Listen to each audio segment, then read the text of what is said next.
De retour dans l'Africa Newsroom, Hamidine Kane, docteur en économie et en intelligence économique. Patrick Boyo, juriste et enseignant à l'Université d'Evry. Alfred Thiong'o, éditorialiste à Africa 24, sont toujours avec nous. Alors juste avant la pause, nous parlions donc de cette plateforme qui rassemble l'UDPS, l'UNC et le MLC en République démocratique du Congo. Et elle intervient juste après celle annoncée par Moïse Katumbi. Alfred Thiong'o. Oui, mais justement, ce que j'étais en train d'expliquer, c'est que au fond, c'est une réaction par rapport à la création par Moïse Katumbi, justement, de sa plateforme. On peut imaginer effectivement que, imaginons simplement qu'il n'ait pas lancé cette plateforme-là. On n'aurait pas entendu, justement, parce que déjà l'UDPS disait qu'il enverrait son candidat, Félix Tshisekedi, sans s'allier à quelqu'un d'autre. Et tout d'un coup, l'UDPS disait quand même qu'il n'était pas contre une candidature commune, mais à condition que le candidat soit issu de ses rangs. Voilà, exactement. Or, on s'aperçoit de quel UDPS est-il question aujourd'hui, puisqu'il y en a deux, avec le Premier ministre actuel et l'autre, l'aile traditionnelle, classique, si j'ose dire. Donc, il y a toute une série de micmacs qui sont en train de se jouer, de se nouer autour de cette élection présidentielle qui va venir pour occuper au fond le devant de la scène politique congolaise, mais malheureusement il n'y a rien de nouveau sous le soleil. Si on refaisait toute l'histoire politique de ce pays, on s'aperçoit effectivement que ça a toujours fonctionné de cette manière-là. Et c'est pourquoi je disais tout à l'heure la faillite de l'élite politique congolaise, la faillite de la classe politique congolaise dans son ensemble, c'est le gros problème justement de ce pays-là, qui confond effectivement un certain nombre de choses, mais qui est entré dans cette logique de la corruption depuis toujours, qui fait que plus on crie fort, plus le pouvoir a peur, et le soir on va recevoir des enveloppes et puis on se tait après.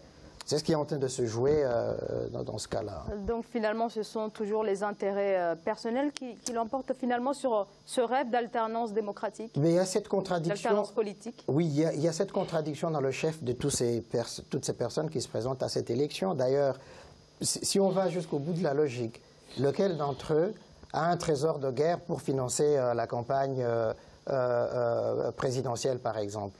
Et c'est pourquoi je disais le risque que le candidat du pouvoir actuel en place de gagner existe parce qu'ils détiennent tous les leviers du pouvoir aujourd'hui en RD Congo.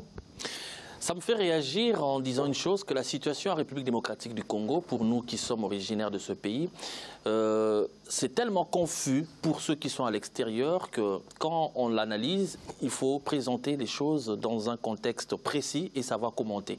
Le Congo, la situation, c'est un pays où M. Kabila a entretenu le chaos et l'imbroglio depuis plus de 10 ans.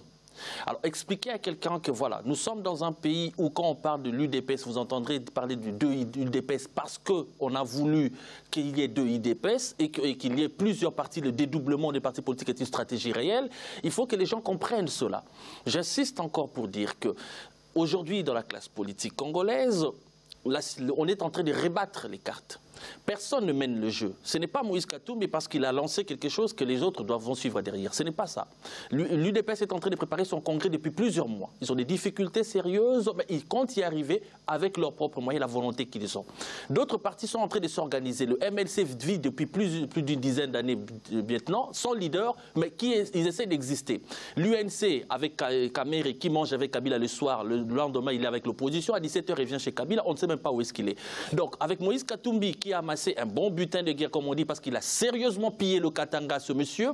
Parce qu'il faut le dire, il faut dire les choses telles qu'elles sont. Moïse Katumbi n'est pas le bel exemple de la politique congolaise. Moïse Katumbi, c'est un prédateur économique de la RDC et ce n'est pas quelqu'un qui va mener du bon sens à RDC. Donc, il faut dans ce cadre-là, bien sûr, du sang nouveau, mais du sang nouveau qui va sortir comment? Dans un pays où on a presque une paupérisation systémique, pour que la population dépende des dirigeants qui ramènent un peu d'argent. Et les dirigeants qui en retour doivent voler pour être en mesure de soudoyer la population et de vivre eux-mêmes. Donc ce système-là n'est pas évident. Il n'y a qu'une seule chose qui peut changer ce pays en ces moments, mais on ne peut pas en parler maintenant. Alors justement, qui pourra incarner ce Non, mais pour moi, je crois que les Congolais ont suffisamment de cadres et puis d'intelligence pour que quelqu'un de la société civile puisse se présenter comme candidat à la présidence. Voyez-vous, il ne manque pas, je suis d'accord avec vous. Moïse Katumbi, personne ne le prend pour un ange. Voyez-vous, ici, sur ce plateau, personne ne le prend pour un ange. D'ailleurs, les autres, on en parle en tant qu'intellectuel, en tant que commentateur, en tant qu'intellectuel qui s'intéresse au Congo, parce qu'il faut que le Congo avance. Le Congo doit avancer, l'Afrique en a besoin, les Congolais en ont besoin. Et on remercie d'ailleurs la population congolaise, qui est une population digne, de n'avoir pas cherché justement à balkaniser le Congo. Parce que si c'était dans d'autres pays, le Congo aurait volé en éclats depuis fort longtemps. Ça, il faudra reconnaître cette patience aux Congolais. Donc le Congo a énormément de potentialités intellectuelles qui pourront incarner le pouvoir et puis le progrès pour la population congolaise, pour que le Congo se développe et aille de l'avant. Ça, on en est conscient. Voilà, c'est ce qu'on veut dire sur ce plateau. On va passer à une toute autre actualité dans notre grand angle.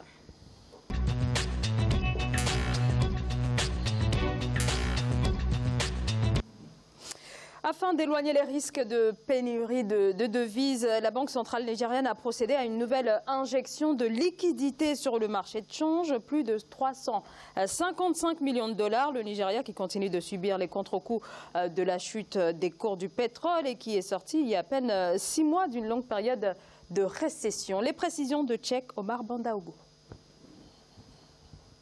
Avoir injecté 210 millions de dollars sur le marché de change interbancaire nigérien en janvier 2018, la Banque centrale du Nigeria a annoncé le 9 mars qu'elle y a encore injecté 355,43 millions de dollars. Elle veut ainsi accroître la liquidité et réduire les risques de pénurie du dollar sur le marché national. Selon la Banque centrale, ces fonds ont été débloqués pour répondre aux demandes dans les secteurs de l'agriculture, des compagnies aériennes, des produits pétroliers, des matières premières ou encore des machines. Une action saluée par le Fonds monétaire international, mais qui laisse sceptiques des experts. La question qu'on devrait se poser, c'est sur quelle durée. Injecter de l'argent dans l'économie peut aussi avoir des effets pervers, à savoir l'inflation. Mais en plus, si cela n'est pas contrôlé, ça peut ne pas être une solution viable à long terme. Dans la mesure où on a besoin des relais de croissance de l'économie afin qu'ils soient activés pour que l'environnement des affaires soit assaini, pour que l'argent retiré des affaires puisse servir à d'autres investissements sur place et ne soit pas réorienté vers d'autres destinations. Si cette action de la Banque centrale peut s'avérer inefficace sur le long terme, d'autres solutions devraient permettre de gérer pendant une période plus longue et de façon permanente le risque de pénurie des devises du marché de change. Notamment l'assainissement du monde des affaires, la mise en place de mesures d'accompagnement des différents entrepreneurs afin que les revenus tirés des affaires soient réinvestis au Nigeria et non pas ailleurs, afin de limiter cette tension de liquidité dans l'économie. Premier producteur africain de pétrole, le Nigeria a connu une récession à partir de 2016, conséquence de la chute des cours mondiaux des hydrocarbures. S'en est suivi une pénurie de devises dans le pays, le pétrole contribuant à hauteur de 70% des revenus du pays et à 90% de ses ressources en devises. En mars 2018, les réserves de change du pays ont atteint environ 46 milliards de dollars contre 42,8 milliards en février, soit une hausse de 3,2 milliards. Une hausse continue depuis décembre 2017 résultant des efforts de la Banque centrale visant à décourager vigoureusement les importations inutiles. Hamidine Kane, est-ce que cette solution n'est pas quelque peu risquée sur le long terme ? Oui, et puis bon, je crois que, je ne sais pas si les grands penseurs économistes ou les stratèges ont bien réfléchi justement à cette question, mais il me semble quand même que c'est un peu boiteux. C'est un peu boiteux parce que, le Nigeria, c'est un exportateur surtout de pétrole. Et puis, ils importent énormément de choses, surtout pour l'agriculture, pour justement d'autres produits, des machines, et puis surtout aussi pour les infrastructures nécessaires pour leur développement. C'est vrai que les commerçants et puis les industriels ont besoin de devises, mais le faire par à-coup, je crois que ce n'est pas une bonne solution. Il faudrait qu'ils prennent globalement justement le problème. Et ils ont été forcés par le FMI, hein, ça il faut le reconnaître. Et puis ils le font par à-coup, ça veut dire chaque trimestre ou bien chaque semestre ils le font. Et ça, je crois que c'est de mauvaises stratégies. Quand on prend une stratégie dans ce cadre-là, il faudra prendre une stratégie globale. Mais bon, ils n'ont pas réfléchi à ça. Peut-être aussi qu'ils ont un manque de liquidité. C'est vrai qu'ils étaient en récession depuis 2016 et puis que le Nigeria revient de loin. La corruption est très forte au Nigeria. La corruption est très forte. Il y a eu tellement de sorties de devises que, par exemple, si on les rapatrie, le Nigeria n'aurait pas de problème justement de devises, par exemple, pour les dollars ou autres. Mais il n'en est pas question parce que, par exemple, la majeure partie des milliardaires nigérians n'investissent pas maintenant au Nigeria. Ils investissent en Afrique du Sud ou dans d'autres contrées. Et ça, il faudra justement quelque part un patriotisme économique qu'il revienne. Bon, ça se voit ici, hein. On le voit ici en Europe, ils parlent de patriotisme économique. Pourquoi les Africains ne le feront pas? Je crois qu'il faudra inciter, parfois il faudra des menaces aussi. Il faudra des menaces. Moi, à mon avis, Buhari aurait pu le faire. Il avait commencé à le faire, mais je crois qu'il a été freiné dans son élan. Et ça, bon, pour l'instant... C'est surtout sa santé. Hein, oui, c'est vrai qu'il y a sa santé. Ouais. Il s'en préoccupe beaucoup parce que parfois, il est absent pendant des mois. Il se soigne de surcroît en Angleterre. Et ça aussi, qu'est-ce que ça montre? Ça montre que nous sommes des incapables. Quand un pays est digne, ces citoyens doivent se soigner chez eux. Hein? Oui. Le seul pays qui le fait, peut-être, c'est l'Afrique du Sud. Si. Les autres, tous se soignent à l'extérieur. Oui. Mais on a vu le roi du Maroc se faire opérer à Neuilly tout récemment du cœur. Oui. Alfred Tchango, donc la solution doit être globale finalement. Non seulement globale, mais il faut reconnaître quand même, à la Banque centrale du Nigeria, cette capacité justement, à mettre en place des politiques pour soutenir l'économie, politique financière et politique d'investissement quand même, assez équilibrée, assez forte, et parfois même la Banque centrale s'est opposée aux décisions politiques. Et ça, c'est assez rare pour qu'on le souligne, c'est-à-dire il y a cette autonomie de la Banque centrale. Évidemment, depuis 2016, il y a cette crise qui frappe du pétrole, et comme toutes les ressources de l'économie nigériane venaient de là, l'effondrement de cours entraînait aussi la perte justement des réserves en devises pour les importations du Nigeria. Et donc il fallait injecter des devises, hein, dès le moment où la reprise ou la stabilisation des cours du pétrole commence à durer, et donc ça permet de rentrer de devises. Et pourquoi la Banque centrale aujourd'hui, mais ce n'est pas la première fois, puisqu'en octobre de l'année dernière déjà, il l'avait fait, donc réinjecte, c'est que les opérateurs économiques, les entrepreneurs, les banques commerciales et autres ont besoin justement de ces liquidités pour soutenir les projets financés. Mais je pense effectivement que pour éviter de retomber toujours dans la même chose, on a souvent parlé ici de la diversification de l'économie. Je pense que l'une des réponses devrait être dans cette diversification de l'économie. Le Fonds monétaire a fait comprendre à la Banque centrale, enfin au gouvernement nigérian, qu'il ne faut pas se lancer tout de suite dans la politique des grands investissements parce que des infrastructures, parce que ça risque de déstabiliser les équilibres précaires que le pays retrouve maintenant avec la stabilité de cours du pétrole. Patrick Boyo. L'injection des devises, notamment le dollar, sur le marché local de taux d'échange a connu une progression de 11 milliards de dollars en 3 mois. Fin 2017, on était à peu près un peu moins de 35 milliards de dollars de liquidités. Aujourd'hui, au mois de mars, nous sommes, selon le communiqué de la Central Bank of Nigeria, nous sommes à près de 46 milliards de dollars. Donc cela vise un petit peu, selon eux, à lutter contre les fluctuations, ce qui est vrai, auquel était exposé le Naira, la monnaie nationale, face à la situation de la baisse des prix de pétrole, mais aussi des sabotages des infrastructures d'exploitation pétrolière, sachant que le pétrole représente 70% des revenus du Nigeria et 90% de ressources en termes de réserves en dollars. Mais il y a là une certaine ambiguïté, puisque le Fonds monétaire international n'a jamais accompagné un pays réellement au développement. Ça, c'est vrai. Ils sont toujours là pour appeler, pour donner des bonnes leçons. Mais ce qui importe, c'est la politique que l'État veut mettre en œuvre pour son pays. Ils vont vous dire, n'investissez pas dans les infrastructures au risque d'avoir un retournement des situations derrière, hein, parce qu'on serait à un moment donné à court de liquidité.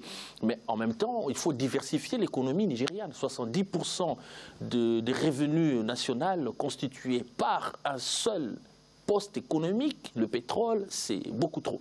Et cela représente que le Nigeria est un colosse au pied d'argile, parce qu'il suffit que le pétrole connaisse certains atermoiements pour que l'économie nigériane vacille. Et d'ailleurs, c'est le jeu un petit peu de dents de scie qu'on voit sur la position du Nigeria par rapport à l'Afrique du Sud, en tant que pays, première économie.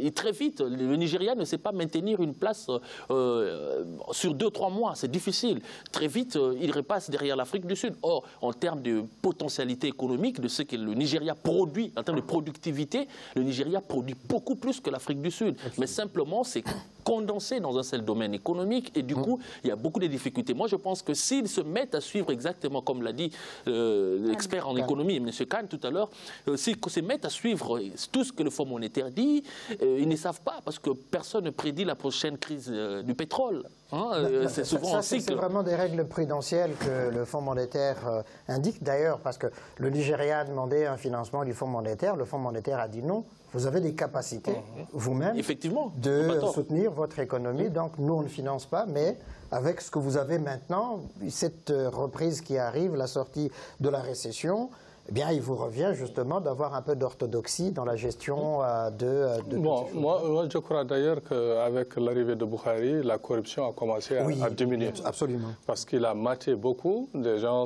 qui avaient justement dans les banques helvètes ou bien un peu partout en Angleterre ou un peu partout. Il les a matés. Et puis maintenant, tout le monde a peur. Tout le monde a peur et puis il est en train d'inciter les industriels justement nigériens à investir à l'intérieur du Nigeria. Et puis à diversifier justement, à diversifier dans l'agriculture parce que dans les années 70, le Nigeria exportait beaucoup de production agricole. Après, ils ont laissé tout tomber au détriment du pétrole. Et puis on voit avec les matières premières, rien n'est jamais sûr.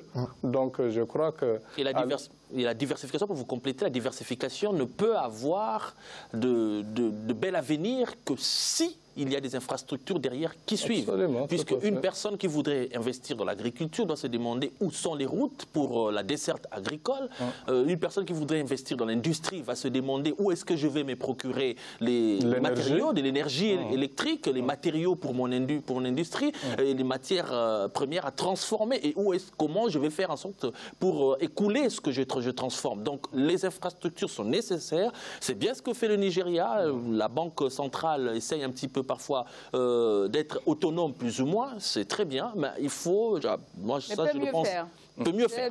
Et ça je l'espère, ce sera après les élections qui arrivent, si M. Buhari arrive à les remporter. Merci à tous les trois pour cet éclairage. On va marquer une courte pause. Restez avec nous, à tout de suite pour la troisième partie de l'Africa Newsroom.